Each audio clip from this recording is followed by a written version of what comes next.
Danny watches a lot of television and movies. John does not. Listen in as she tells him about what she's watching, and he tries to make sense of it all. Welcome to Watching My Stories with Danny and John. Hello, everyone. Hi, everybody. I'm Danny. And I'm John. And this is Watching My Stories. I almost said a different thing. Wow. I know. How many podcasts do you do without I don't me? know. I was making one up. Yeah, let's do something different this week. All right. Okay. Welcome back. It's been a couple weeks. And it's been a couple weeks. It has been several weeks. We're going to skip past that. We're going to talk about some frivolous things, movies, TV, and then celebrate Morgan Freeman in our Actors Corner. Yes. So let's just get to it. Fine. To it. I'm in. Okay. So obviously there's no new movies out, but I did manage to squeeze in a few that came out or whatever. I don't know. So the first one is I think it was either released last year or was supposed to be released last year, and Amazon just put it on Prime yesterday, called 7500 with Joseph Gordon-Levitt. Okay. It may have been released even overseas last year or something. I don't know.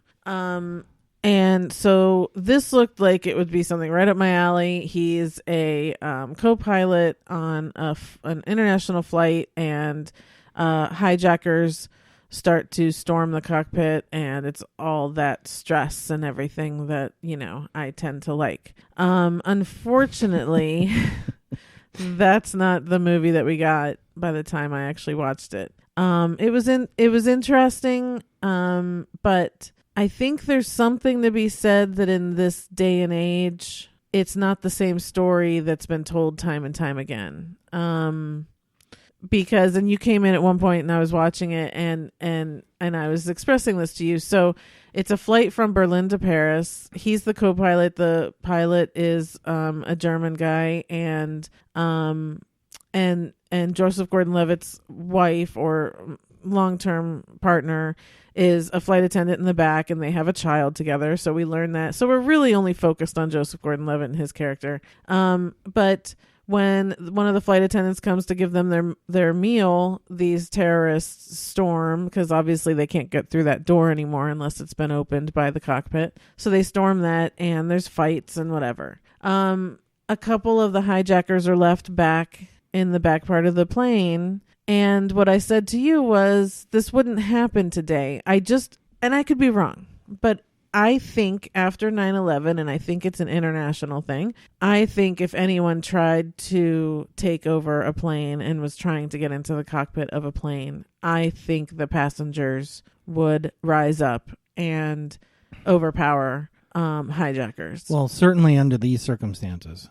Yeah, so what they did was, and again, giving people ideas, since it was an international flight, they were in the international terminal, so these terrorists went through, security just fine, and then they went into the duty-free store and bought a few bottles of alcohol, and then went into the bathroom and broke it up and duct taped, so they could hang on to broken shards of glass, and that's the weapons that they were using.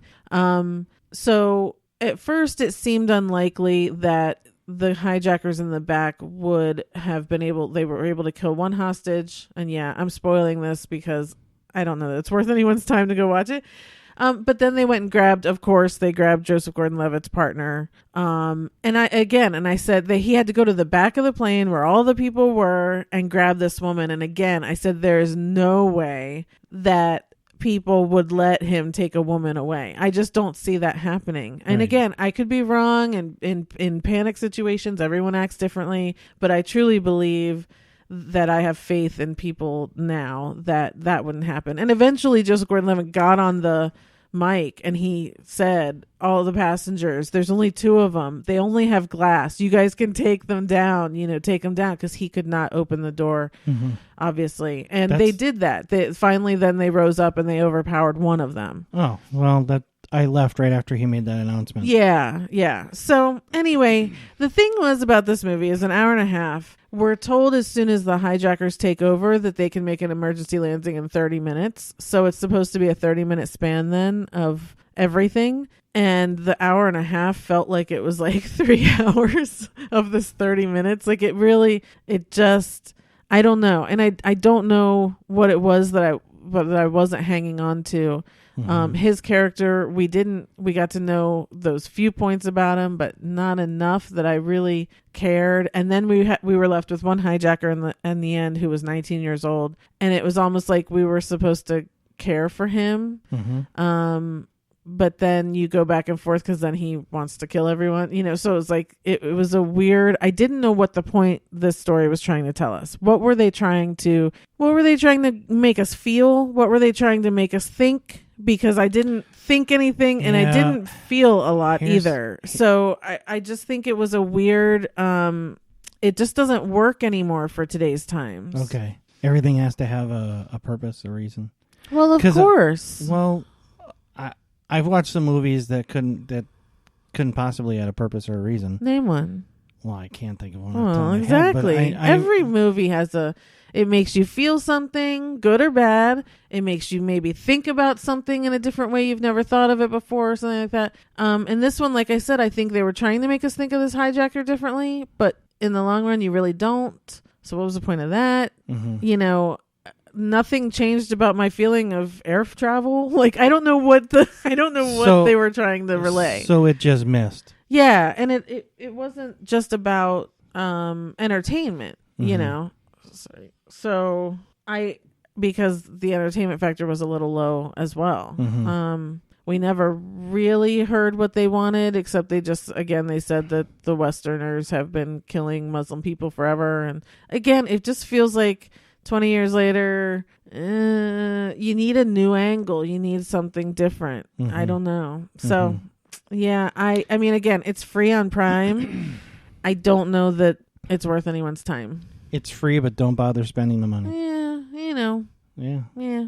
Okay. So that was $7,500. Okay. The next movie I watched, I actually paid the $20 on pay-per-view to watch. What? Because I was so excited about it. Unbelievable. It is called You Should Have Left. This was the trailer looked fantastic with Kevin Bacon and Amanda Seyfried, who they're supposed to be married. We'll get to that.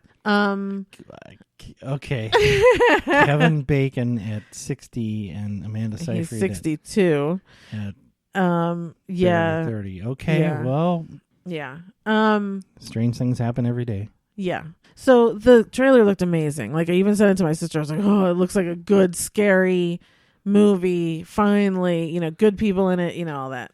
And it just doesn't happen anymore. It's like I'm yearning for my Quiet Place sequel, and until that comes out, I just don't think anyone else has made any good movie, scary movie. Your bar is too high. Yeah.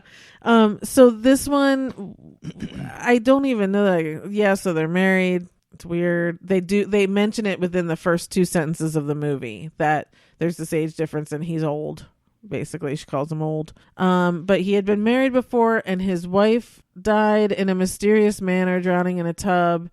It seems like he went through a public trial, where everyone thought he did it. But he was acquitted. But, now he lives in this low-key life because everyone hates him in America. Right.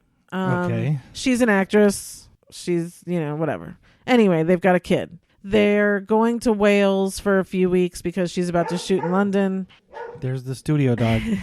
And so they rent this house in Wales that they found online. And then that's where weird stuff happens. Time disappears. The house seems to go on and on and on. There's all these different rooms and tunnels. And Kevin Bacon starts having weird dreams, and he's losing time. The daughter is also having weird dreams. And by the end of it, I have no idea what happened. There is a weird house. The people in the town know it's a weird house. At one point, they reference the devil. There's souls that are kept in the house.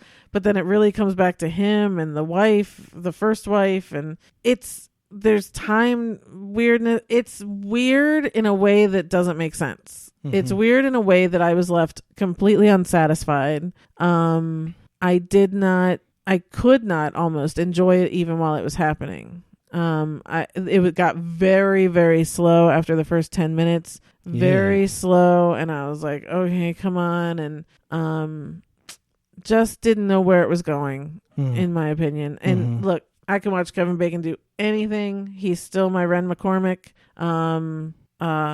He still walks like Ren McCormick, and he's still got Ren McCormick's hair, and that's all that matters. Is it though?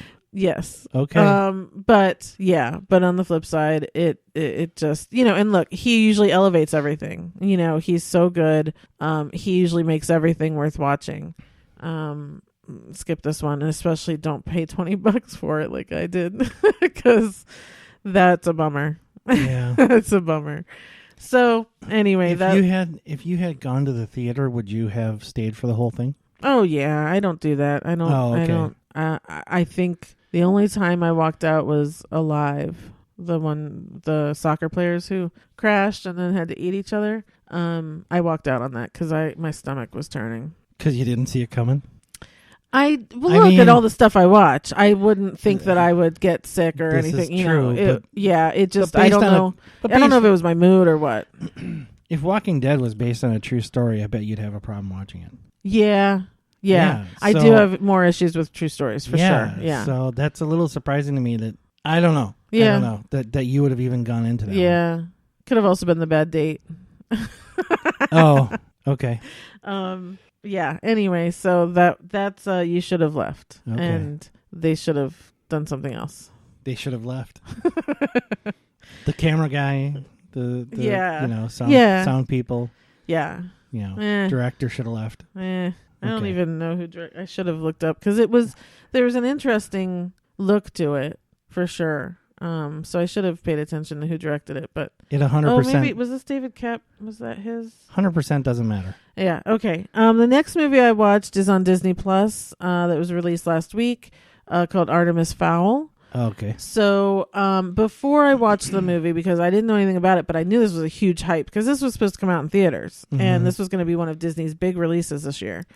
So that for them to turn around and release it on Disney Plus was also huge, which we've got 3 weeks till Hamilton. Not even 2 weeks till Hamilton. July 3rd. I'm surprised you don't have a peel off calendar at this point. Every morning you're like, It's going to be staying up till midnight so that I can watch it as soon as it's released.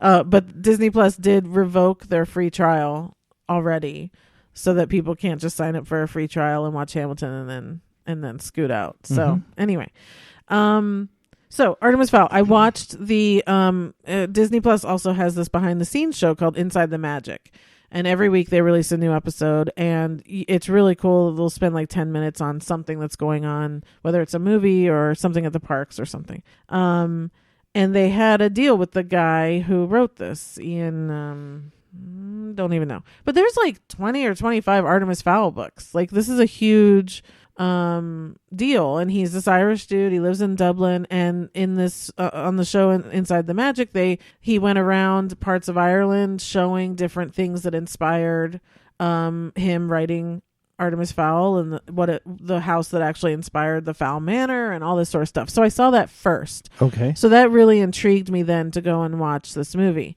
because I had no clue about these stories. So the basis of it is a lot of Irish folklore, is all the fairies and trolls and all of that sort of thing. It's very much based on all the Irish folklore that's existed for centuries. Right.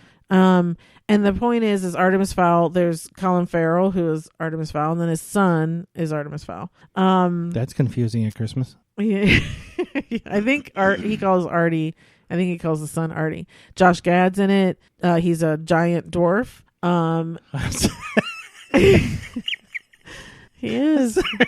It's kind of the joke of the thing. Is they keep saying, you can't be a dwarf. And he's like, I'm a giant dwarf. Okay. Well, if anybody can pull it off, it's Josh Gad. Yeah, he's good in it.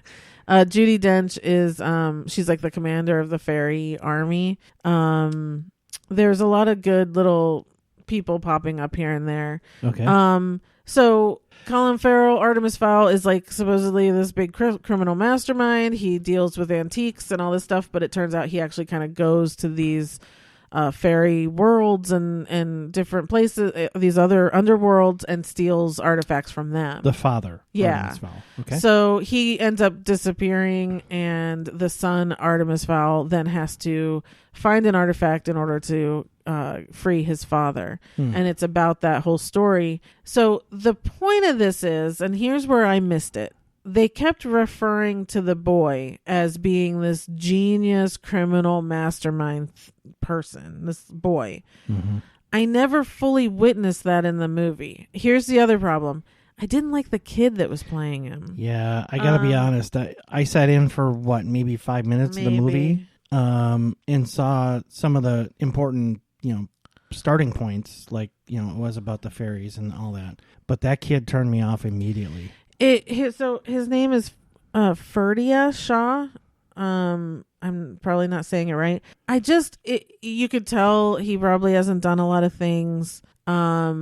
It just he felt off to me, and he was throwing me off for sure. There's a fairy that he captures that's his same age, even though the fairy's 53.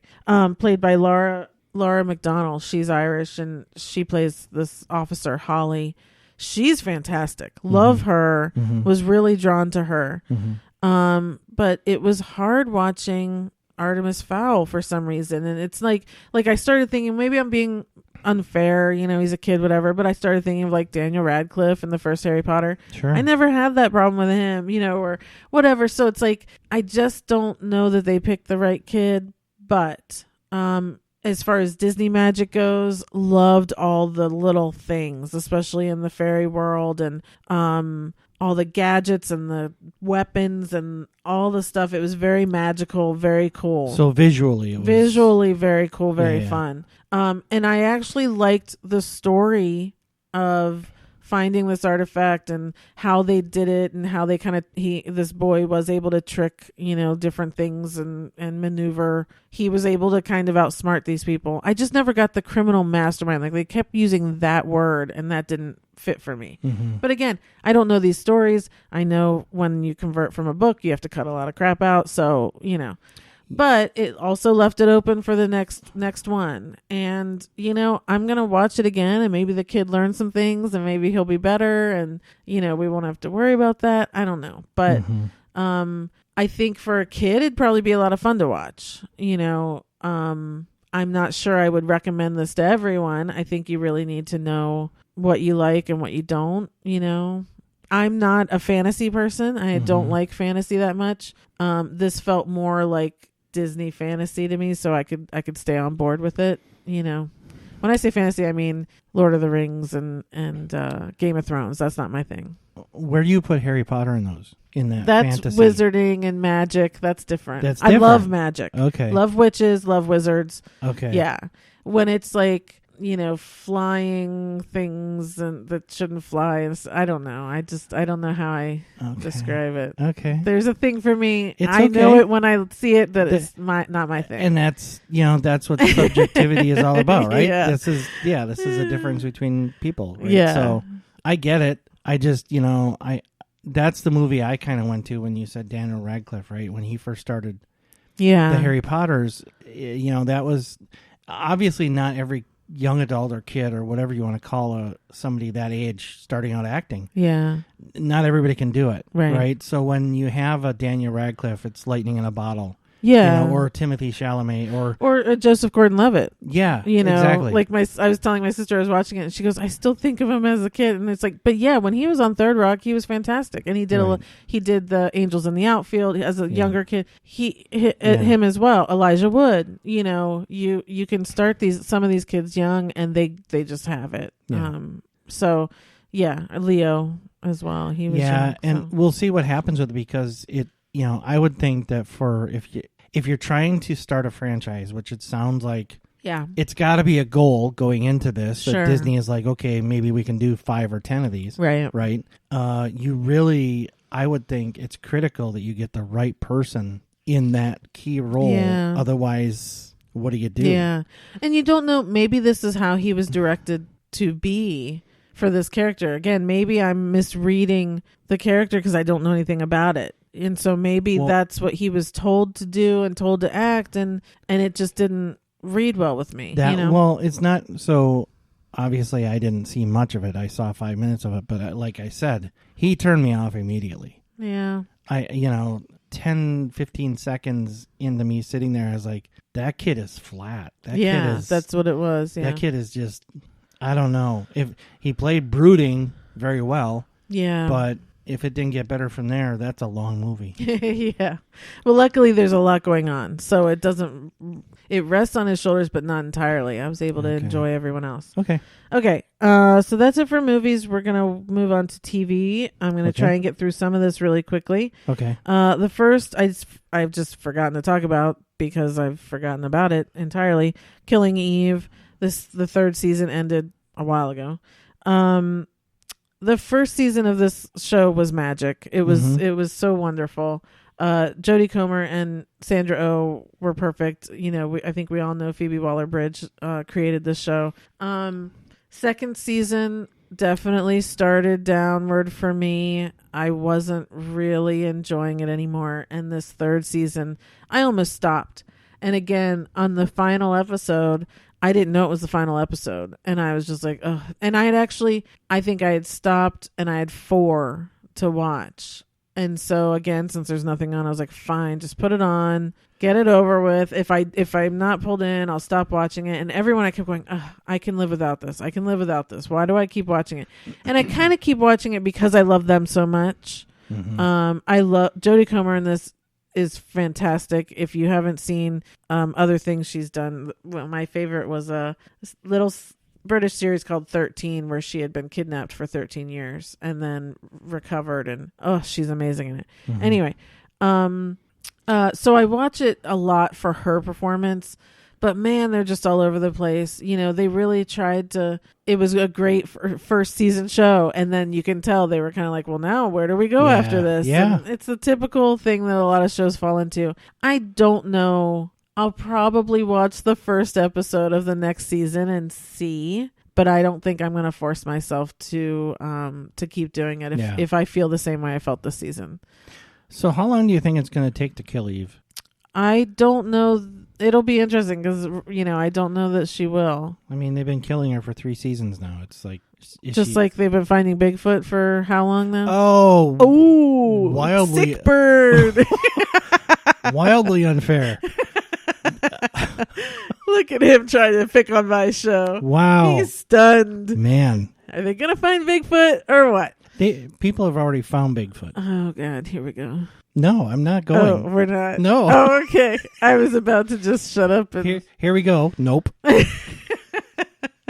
No. Anyway, so that's Killing Eve. I guess if you've really enjoyed it still, maybe let me know what I missed. That's it. Yeah. Yeah. So the next thing I want to talk about is a stand-up special on HBO by Yvonne Orji.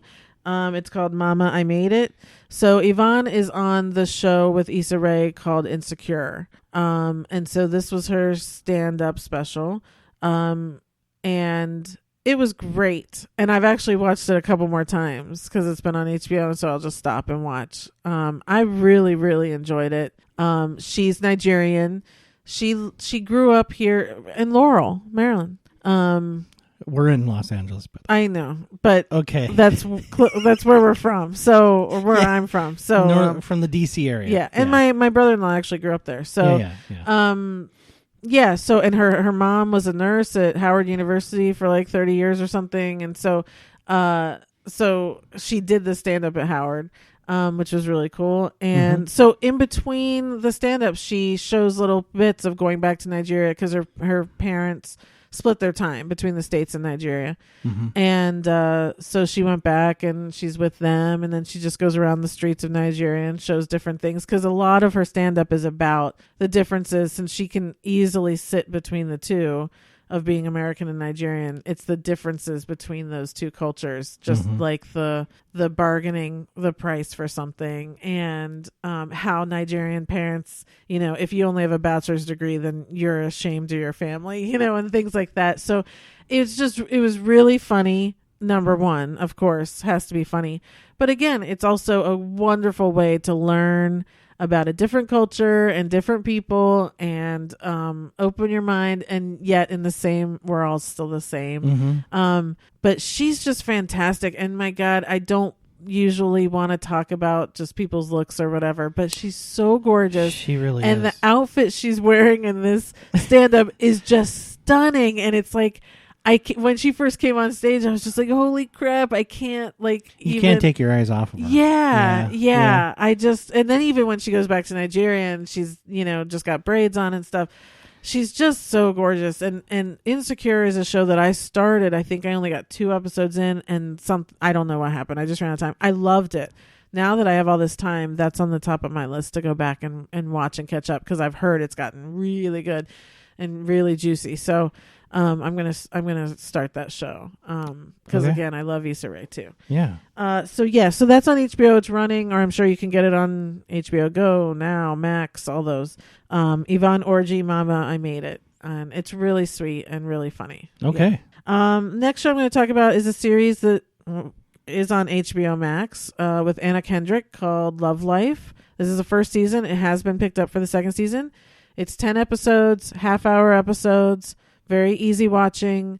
If you love Anna Kendrick, obviously it's very simple, but this was done in a very interesting way. I thought it was more like a romantic comedy. She goes through dating and to find the one, you know. I thought that was kind of it, and it is. That's the basic story, but it's approached in a very different way that I felt like we hadn't seen before. Every episode is a relationship with a different person. And I think we're spanning, I want to say 10 years of her life. And if the relationship was a year long, or if it was a one night stand or something, I think I talked about this on the last one because I was halfway through.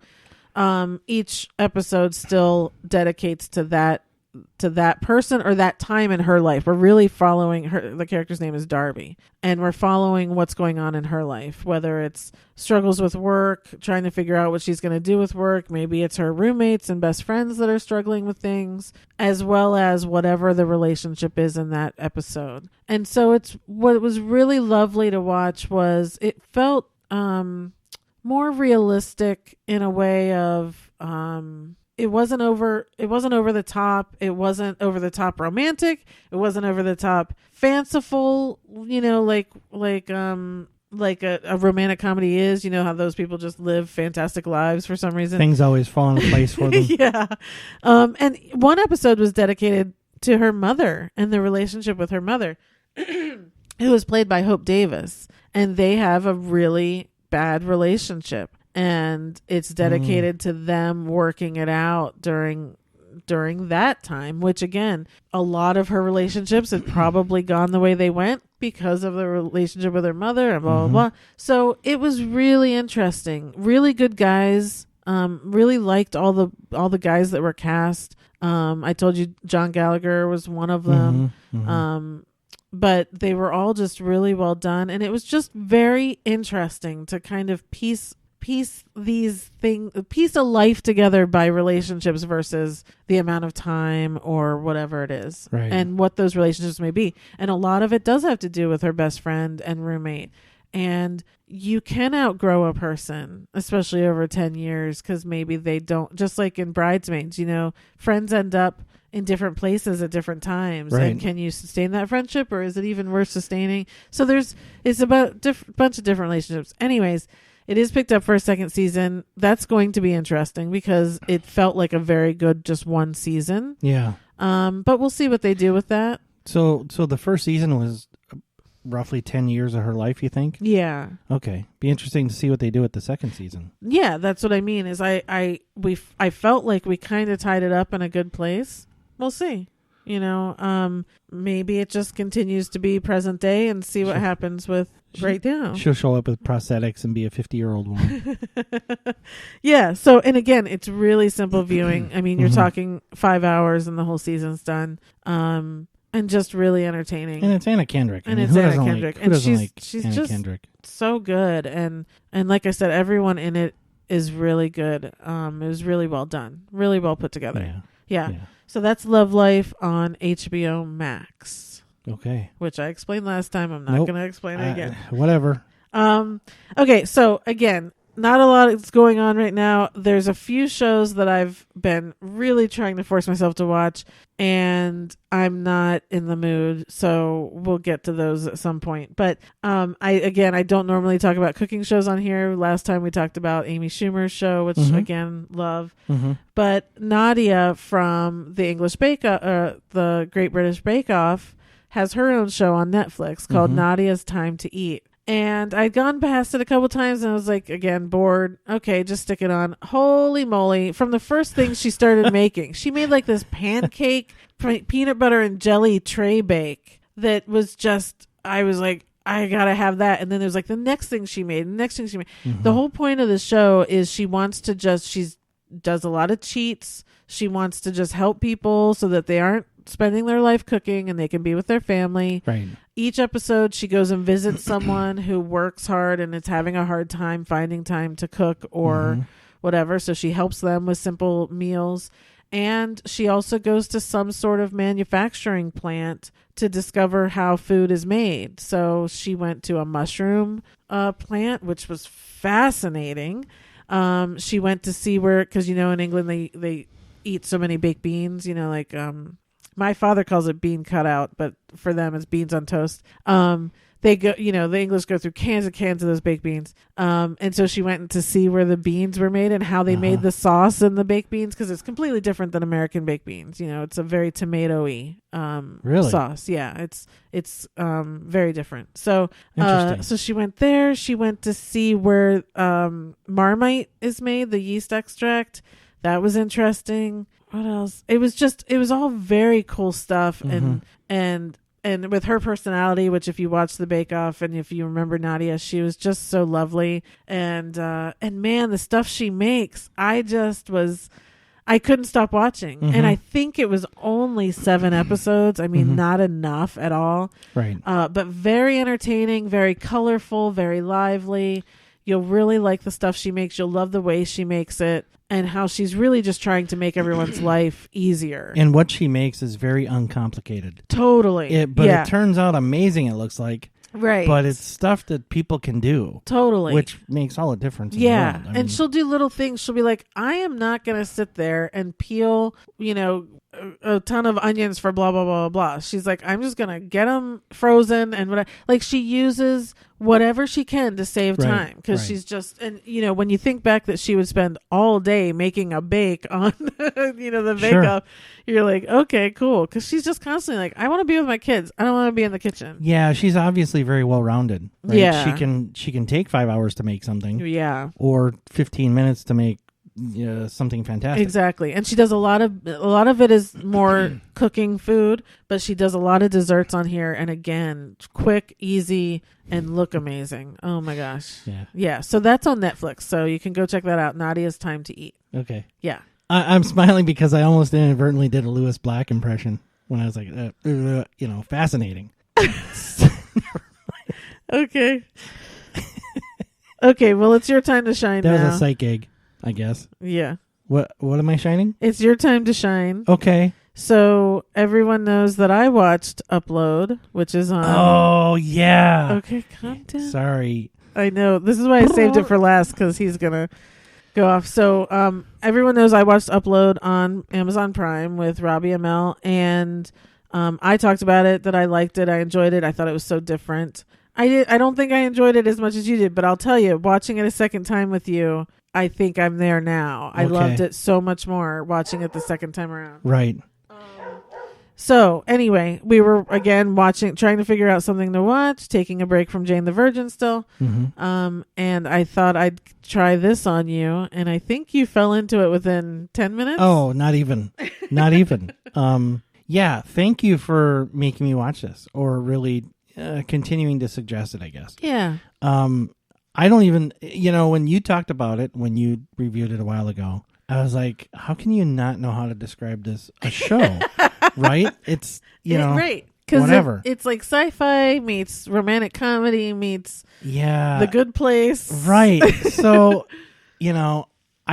I'm going to have just as hard a time describing it, and I'm not really going to try. I'm just going to say it's fantastic. Yeah, just tell us how it made you feel. Oh my God.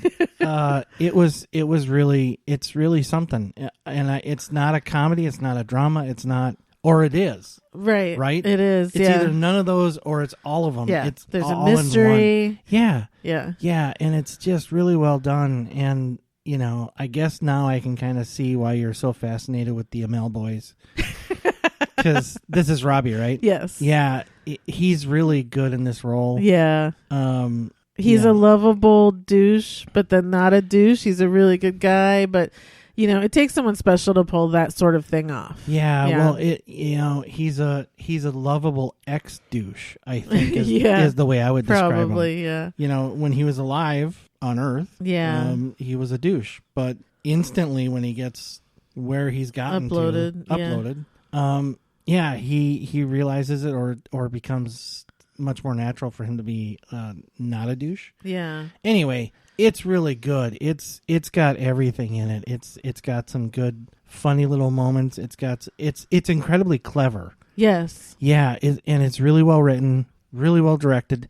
For a series, it's very visual. It's amazing how much money they put into the CGI and stuff like that. Because if people don't remember, this is a series where in somewhere in the near future, if you're about to die and you don't really want to die, you can be uploaded. They take all of your memories, upload you into this virtual heaven, and you live forever, basically. But of course you have to pay for all this, so it's really something that mostly rich people can afford. There are places to go if you don't have as much money, but you can still contact all of your living family. You can still have phone calls with them. They can come in through virtual reality and actually visit you.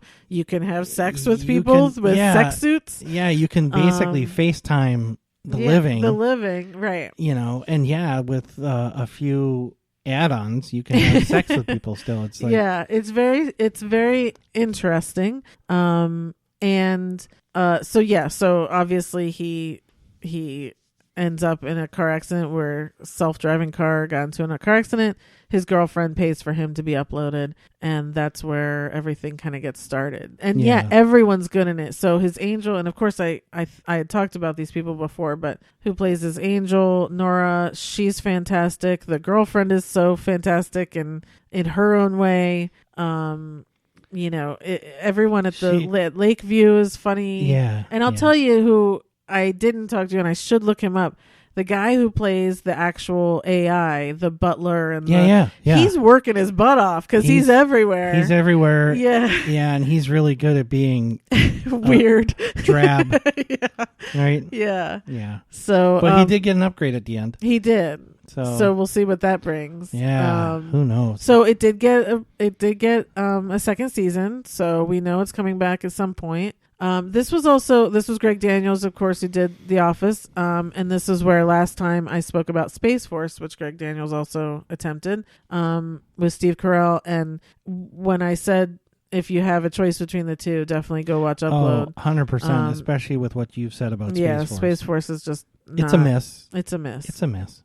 But this one is worth it. Again, 10 episodes, half-hour episodes, so easy to watch. Mm-hmm. And it's a really good binger because at the end of every episode, you're left with, I got to see what happens next. You really definitely. And there was, in all of those episodes, there was never, ever a point where it dragged. It never got slow.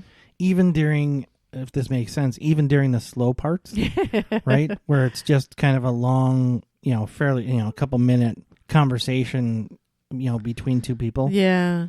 That never got. Well, you're pulling for those two people between Nora and, I don't even remember, what is his character's name? Douche. No, I don't remember what his name was. Anyway, and Robbie Amell's character, that's the romantic comedy part of it. You're pulling for them so much from the very beginning to just like each other. No. Okay. Well, we'll next time. Yeah. So yeah, like we said, mystery, good place, romantic comedy. Yeah, it's really good. It's something that there's a class issue. We're not going to be able to describe it other than, very positive superlatives. Nathan. You just need to see it. You need to try it. And I guarantee you, you'll like it. Yeah. I thought about telling my parents about this. Well, I think I told my mom. I think she had started it.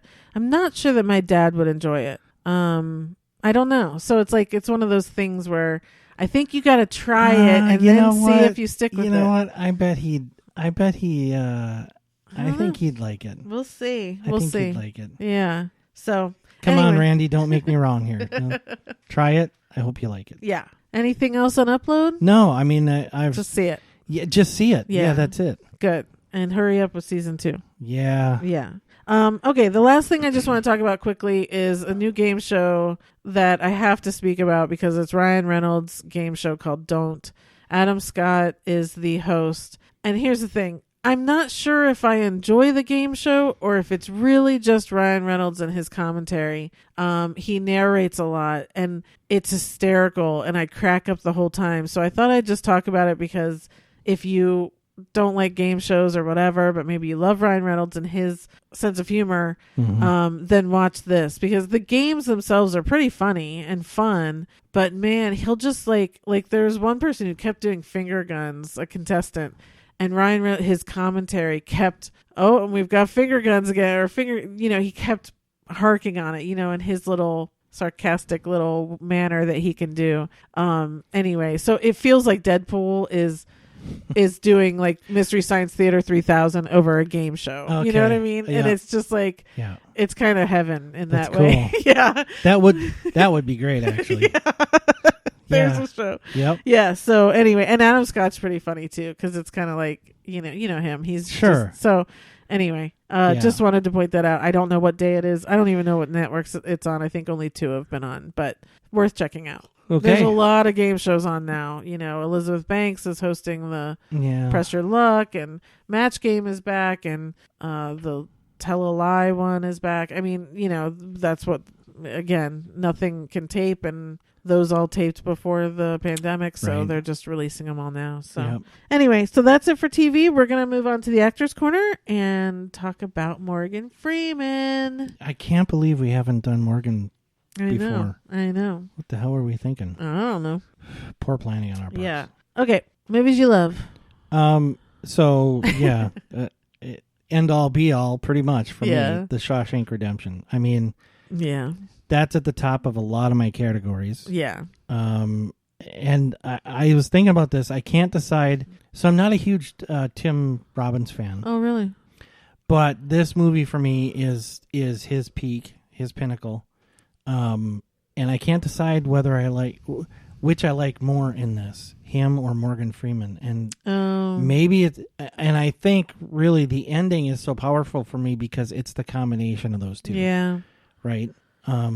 Anyway, I could talk about Shawshank for a long time without really saying anything, so I'll just move on. But Shawshank is that's my number 1 too. That is my top 5 movies of all time. Yeah, I think it is for a lot of people because it's perfect. It really is. There's nothing, is.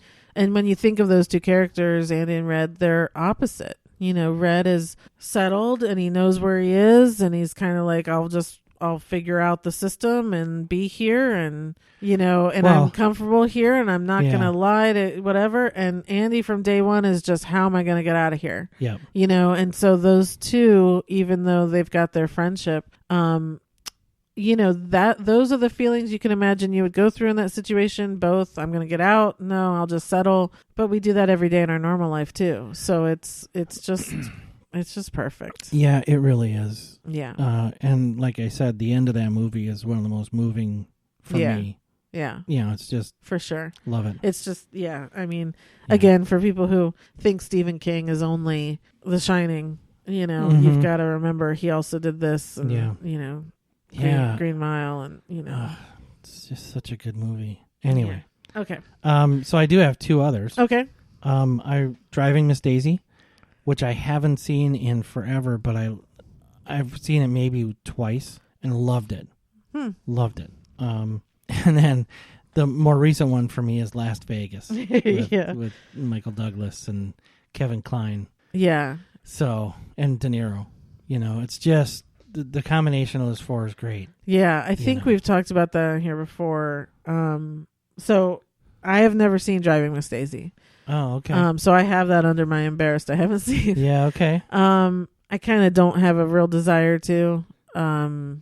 Did you see the one with Shirley MacLaine and Nick Cage? Yeah. It feels a lot like that, where it's kind of this old curmudgeon-y woman and this guy just doing his job, and the warming up of the relationship.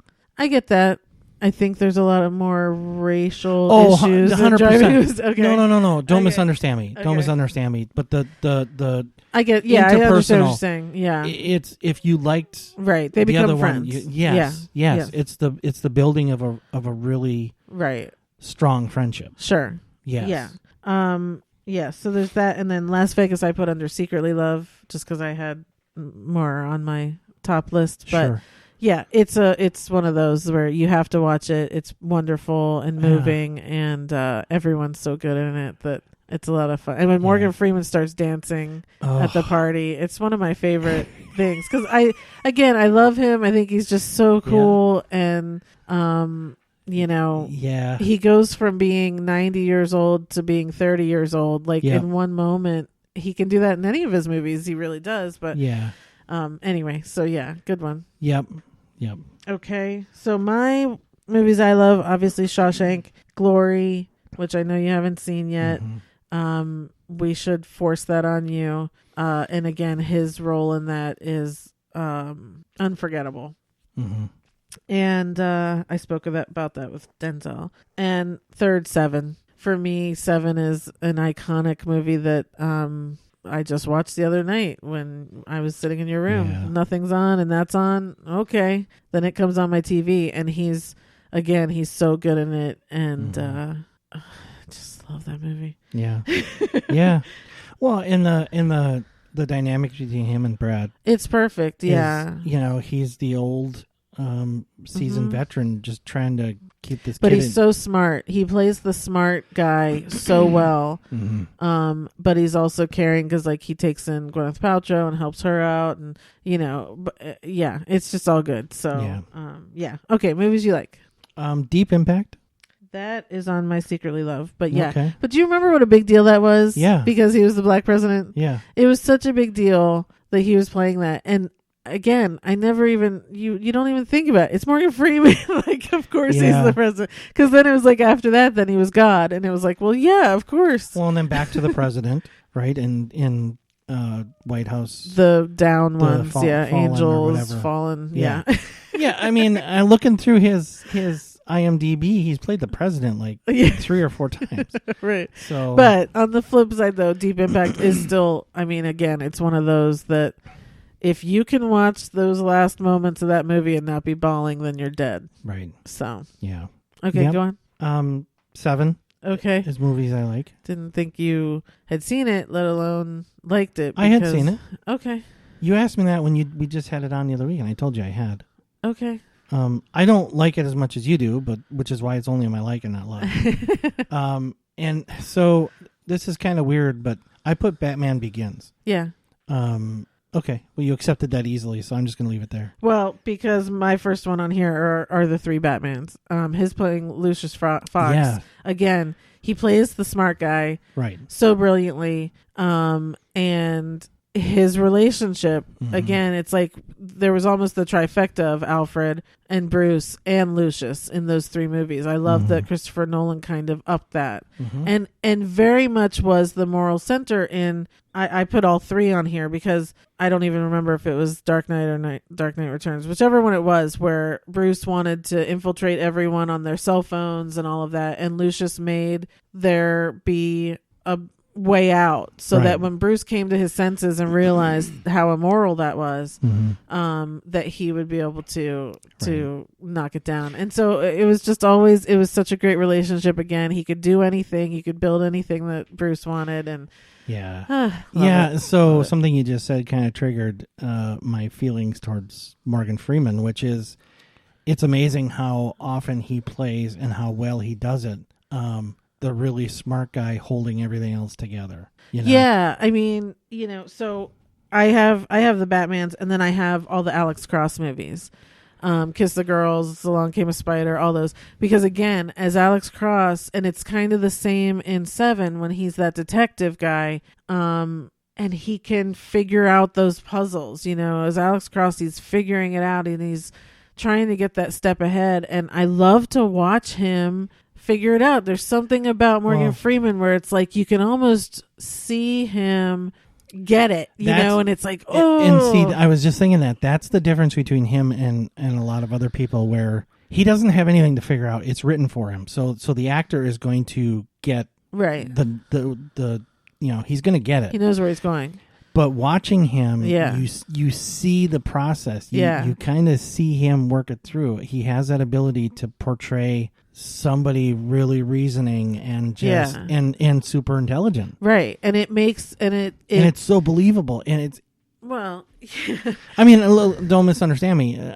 Morgan Freeman is a smart man, right? I'm just saying that other actors, it's very hard to pull off. To further the story, they have to understand something, and some of them just kind of like suddenly get it and they move on. And it's like, well, where did that come from? Right? With him, it's very believable because it's very natural. Yeah, we watch him go through the motions, and it's like you're so on him, So like with these Alex Cross ones, I know I can remember, I'm watching him because I know he's gonna tell me what's happening soon, and so I'm just like staring at him going, come on, let's get this. And and it's so exciting when he gets it, because then he knows what to do next. He does that in Seven as well. It's just he's very good at that kind of detective figuring it out, as well as then we've seen all these other authority roles or whatever it is he does. He's just